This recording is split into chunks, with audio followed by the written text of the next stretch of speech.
मी Nilima. Show time मध्ये आपलं स्वागत आहे. जगप्रसिद्ध कान फिल्म फेस्टिवल दिमाखात रंगतंय.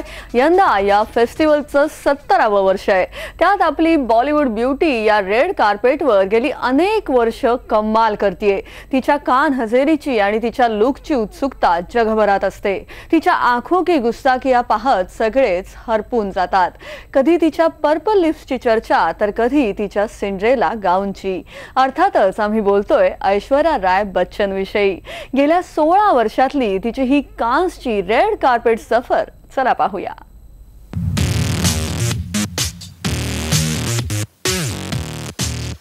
कान फेस्टिवल आणि त्याचं रेड कार्पेट म्हणजे फॅशनचा जलवा. त्यावर अवतरणारे स्टार्स आणि त्यांचे लुक हे खास आकर्षण ठरतात. त्याबद्दल चर्चा रंगतात आणि ते फॉलो सुद्धा केले जातात. या कार्पेटवर वॉक करणं म्हणजे अनेकांना भाग्यच वाटतं.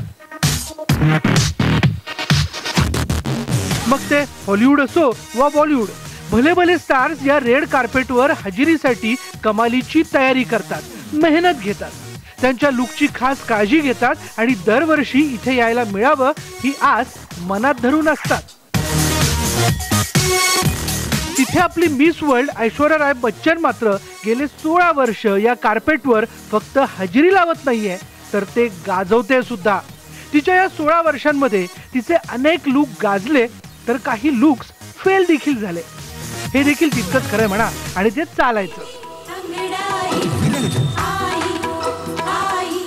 तर याची सुरुवात झाली 2002 साली. देवदास सिनेमासाठी ॲश आणि शाहरुख खान कान फेस्टिवलला हजेरी लावणार होते. ॲशच्या कामाची चर्चा तर होतच होती, त्यात तिच्या सौंदर्याचेही खूपच चाहते होते. पहिलं वर्ष त्यात इतकं प्रेशर. ॲश नक्की कशी दिसणार, नेमकं ती कुठला लुक कॅरी करणार याकडे सगळ्यांचंच लक्ष लागलेलं होतं. आणि ॲश अवतरली, ती खास भारतीय नारी म्हणून. ॲशने अजिबात एक्सपेरिमेंट न करता सेफ खेळत साडी नेसून इंडियन दिवा म्हणून अवतरायचं ठरवलं. पिवळी साडी आणि त्यावर सोन्याचे भरगच्च दागिने. हा ॲशचा लुक तसा देसी होता पण तो फारसा लोकांना आवडला नाही.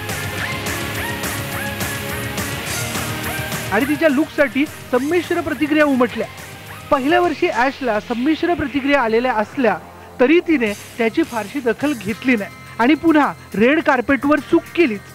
साडीचा लुक तसा वाईट नव्हता पण 2003चा लुक मात्र खरंच वाईट श्रेणीत मोडणारा होता.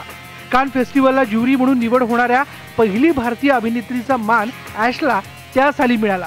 तर रेड कार्पेटवरचा तिचा लुक फेल ठरला. या वर्षी सुद्धा तिने साडीच नेसायचं ठरवलं पण त्या साडीचा रंग, ती नेसण्याची पद्धत, त्यावरची ज्वेलरी सपशेल फ्लॉप ठरली. हिरवी भडक साडी, त्यावर घट्ट बांधलेले केस तर मोठा नोनो होता. त्याच वर्षी एकानंतर एक तिचे लुक फेलच ठरले. त्याकडे लक्ष न देता पुन्हा ती 2004 साली रेड कार्पेटवर अवतरणार होती. यावर्षी तरी तिला हे गणित जमेल असं वाटत होतं. त्या वर्षी तिने आपला देसी लुकला बाजूला सारत गाऊन घालायचा निर्णय घेतला. एका बोल्ड नेकलाईनचा गाऊन परिधान करून ही आपली मिस वर्ल्ड कान फेस्टिवलला हजर झाली. पांढरा असा गाऊन मात्र ॲशसाठी फार कमाल दाखवू शकला नाही आणि यावर्षी सुद्धा तिला टीकांना सामोरं जावं लागलं. पण त्यानंतर 4थ्या वर्षी म्हणजे 2005 साली ॲशची निवड बदलली आणि तिची स्टाईलिश देखील बदलली असं म्हणूयात ना. आणि रेड कार्पेटवर जिऑर्जिओ अरमानीचा फ्लोरल गाऊन घालून ही इंडियन ब्युटी छा गई. त्याच वर्षी गुचीचा ब्लॅक शेअर बोल्ड नेकलाईनचा गाऊन तिने अजून एका संध्याकाळी घातला आणि त्यातही ती कमालीची सुंदर दिसली. तिच्या लुकची, सौंदर्याची चर्चा थांबता थांबत नव्हती. तब्बल 3 वर्ष फ्लॉप ठरल्यानंतर हे गणित ॲशनं अखेर जुळवून आणलं.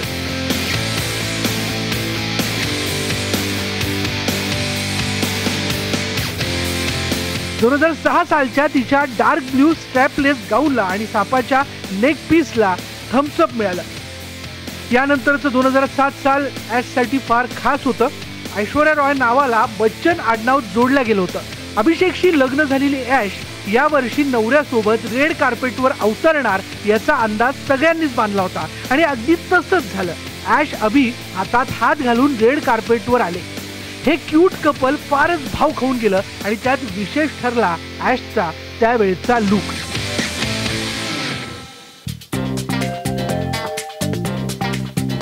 पांढरा शुभ्र स्ट्रॅपलेस मरमेड गाऊन, त्यात नाजूक अशी डायमंड ज्वेलरी आणि सोबत जोडीदार. ॲशचा look talk of the town नाही होत तरच नवल. तर 2008 साली ॲशचा जोधा अकबर सिनेमा रिलीज झाला होता. त्यातल्या लुकसाठी, सुंदरतेसाठी तिची जगभर चर्चा रंगली आणि सिनेमाला बॉक्स ऑफिसवर आणि क्रिटिकली सुद्धा यश मिळालं.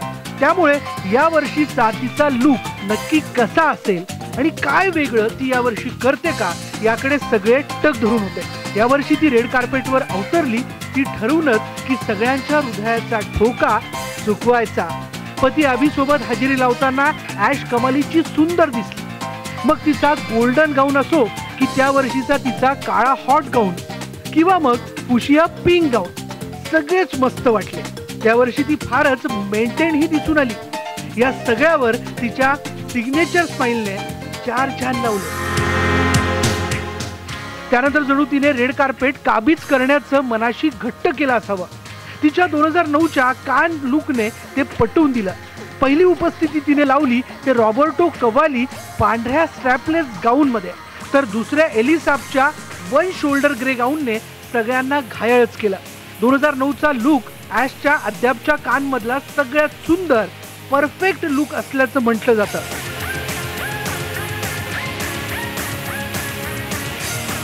2010 साली ॲशचा रावण सिनेमा रिलीज झाला आणि त्याला प्रमोट करण्यासाठी ती त्या वर्षी कानला हजर राहणार होती. या वेळेपर्यंत एलिसाब ऐश्वर्याचा फेवरेट डिझायनर झाला होता. ती पुन्हा एकदा एलिसाबच्या ग्रे मरमेड गाऊन घालून रेड कार्पेटवर अवतरली. एका जलपरीला परफेक्ट कॉम्पिटिशन देण्यासाठी जणू ॲश सज्ज झाली होती. इतकी सुंदर दिसत होती. लगेचच पुन्हा तिच्या लुकने एक चौकार मारला आणि काळ्या स्टेपलेस गाऊन आणि हॉट रेड लिपस्टिकने लोकांची मनं जिंकली. तर दुसऱ्या दिवशी तिने नेहमीचा गाऊन बाजूला सारत एक अरमानी शॉर्ट ड्रेस पसंत केला. त्यावर मिनिमम ज्वेलरी आणि मिनिमम मेकअप हा सिंपल तरीही गॉर्जियस लुक खरंच उठून दिसला. तर अजून एका दिवसासाठी रेड कार्पेटवर चालताना तिने पुन्हा एकदा इंडियन लुक मध्ये यायचं ठरवलं. तिने सभ्यासाची साडी नेसली आणि सोबतीला अभिषेक होताच की. सोनेरी साडी, हिरवा ब्लाऊज आणि छोटेसे कानातले. परफेक्ट भारतीय ब्युटी म्हणून तिच्या लुकचं खूपच कौतुक झालं. गेले अनेक वर्ष या रेड कार्पेटवर हजेरी लावण्याची आणि फॅशन सोबत लपंडाव खेळण्याची अद्याप ॲशला सवय झाली असावी. त्यामुळे ते म्हणतात ना की her looks were enough to kill. अगदी तशीच ती 2011च्या पहिल्या दिवशी दिसली. पुन्हा एकदा एलिसाबचा वन शोल्डर सिक्वेन्स गाऊन आणि ॲश हे कॉम्बिनेशन हिट ठरलं. दुसऱ्या दिवसासाठी तिने अरमानीचा प्यू गाऊन पसंत केला आणि त्याला ट्रेल सुद्धा होती. तिच्या मेंटेन फिगरची चर्चा पुन्हा एकदा या लुकमुळे रंगली. त्या दिवशी दुपारी ॲश फारच आनंदात होती. तिच्या एका खास सिनेमाची अधिकृत घोषणा कान फेस्टिवल मध्ये होणार होती आणि तो म्हणजे हिरोईन. मधुर भंडारकर दिग्दर्शित या सिनेमाची उत्सुकता फारच होती. त्यात ॲश मुख्य भूमिकेत झळकणार म्हणून तिचे फॅन्सही काय कमी उत्सुक नव्हते आणि त्या घोषणेसाठी ॲशचा लुक ही खास ठरला. तिने गाऊनला बाजूला सारत पुन्हा एकदा एक शॉर्ट ब्राऊन ड्रेस परिधान केला आणि तिचा हा हटके लुक ही लोकांना आवडला. त्यानंतर त्या वर्षी तिने हिरोईनला प्रेग्नन्सीचं कारण देऊन रामराम ठोकला हे वेगळं, पण कानला तिचं हे वर्ष चांगलंच गाजलं.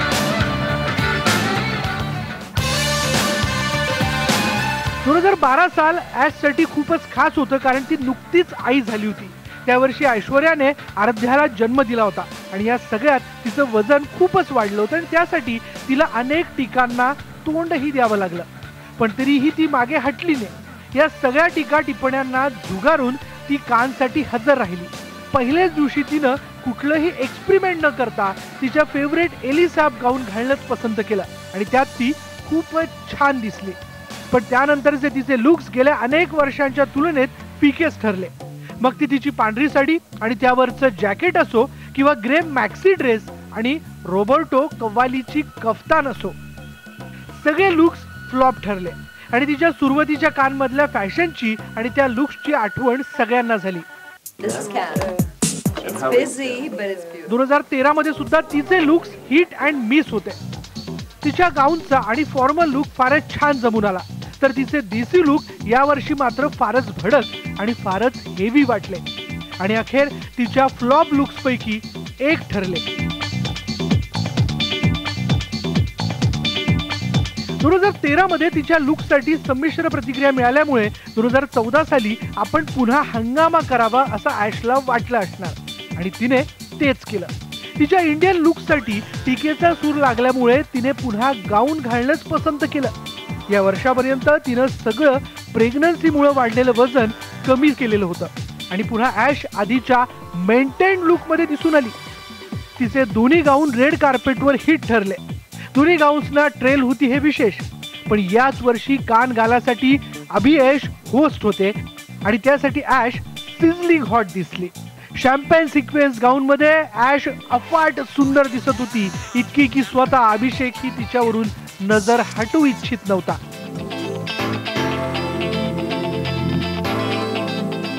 दोन 2015चे लुक्स ही असेच वेगळे आणि स्मार्ट रित्या ॲशनं कॅरी केले. तिचे विविध गाऊन जम्पसूट मस्तच वाटले आणि ॲशने आपण एक खरी फॅशन क्वीन असल्याचं पुन्हा एकदा सिद्ध केलं.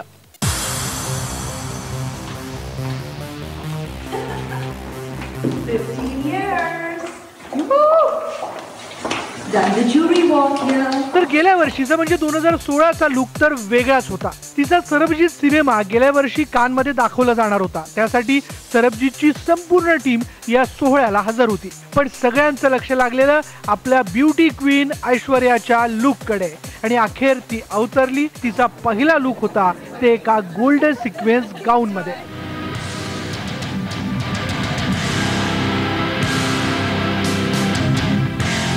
यात तिने तिच्या फॅशन सेन्सचं चांगलंच दर्शन लोकांना घडवलं. तर दुसऱ्या लुक मध्ये तिच्या गाऊन पेक्षा पर्पल लिपस्टिकच अधिक भाव खाऊन गेली. तसा तिचा लुक होता हटके, पण सगळ्यांनाच तो आवडला असं नाही. काहींना तिच्या आणि गाऊन बद्दल बोलण्यापेक्षा तिच्या लिपस्टिकवर टीका करणं जास्त योग्य वाटलं, तर काहींनी तिच्या या पर्पल लिप्सला खूपच छान प्रतिक्रिया दिल्या.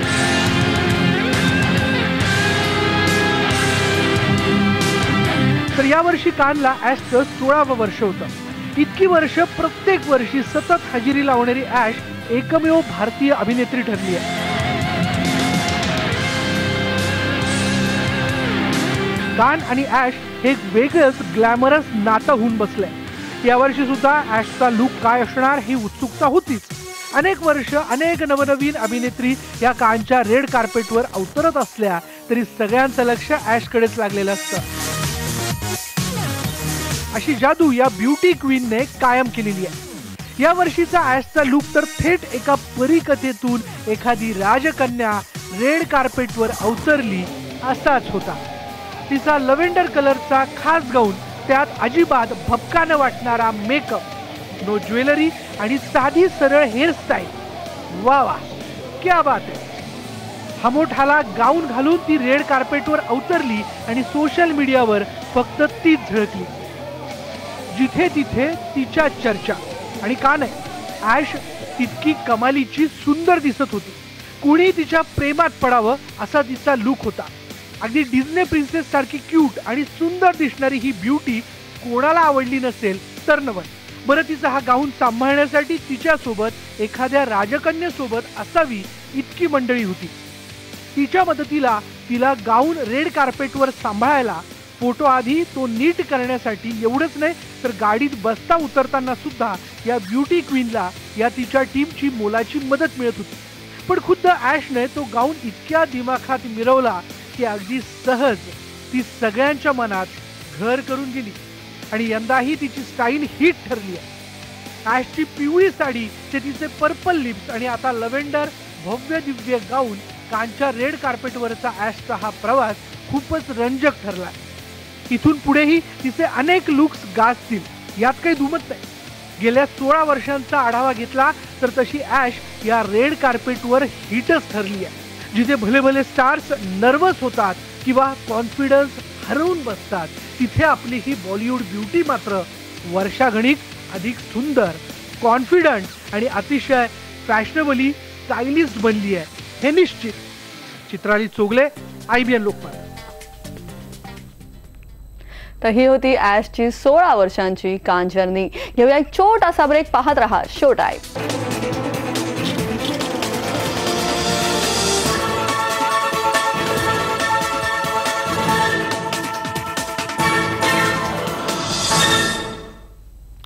Welcome back. कटारमधील यार इलाही ही कव्वाली आपल्याला नक्कीच आठवत असेल. पुन्हा एकदा सुबोध भावे आणि कव्वाली हे कॉम्बिनेशन पाहायला मिळणार आहे. ओली की सुकी या आगामी सिनेमात सुबोध भावे कव्वाली गाताना दिसणार आहे. मुळात शबाब शबरी यांनी ही कव्वाली गायली असून मयुरेश जोशी यांनी संगीत दिलंय. ए वल्ली असे या कव्वालीचे बोल आहेत.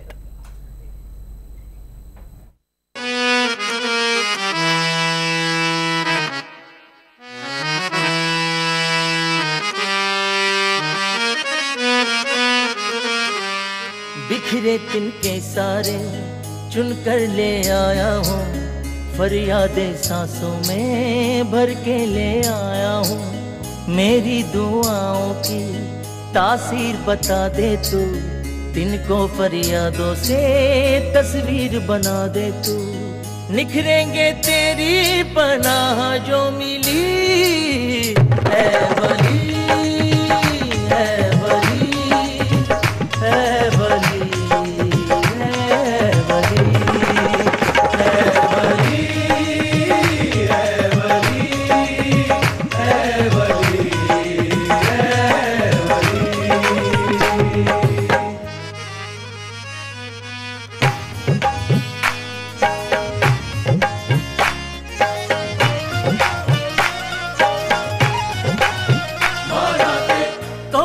करनी होगी मुकर्रर, खुलता नहीं यूं ही मुकद्दर. तेरे नाम का लेके सेहरा वाली सारी पाक राहें चली. हमने लाख बोई की मगर जो थी होनी बदी ना टली. जब सारा कहता है तू दिल में रहता है, दिल की आवाज सुन बंदों से कहता है. ज़र-ए ईमान की इज्जत जो करता है, वो जालिम दुनिया के दरिया से करता है. संभले के तुझसे जो नसीहत मिली है वली, है वली, है वली.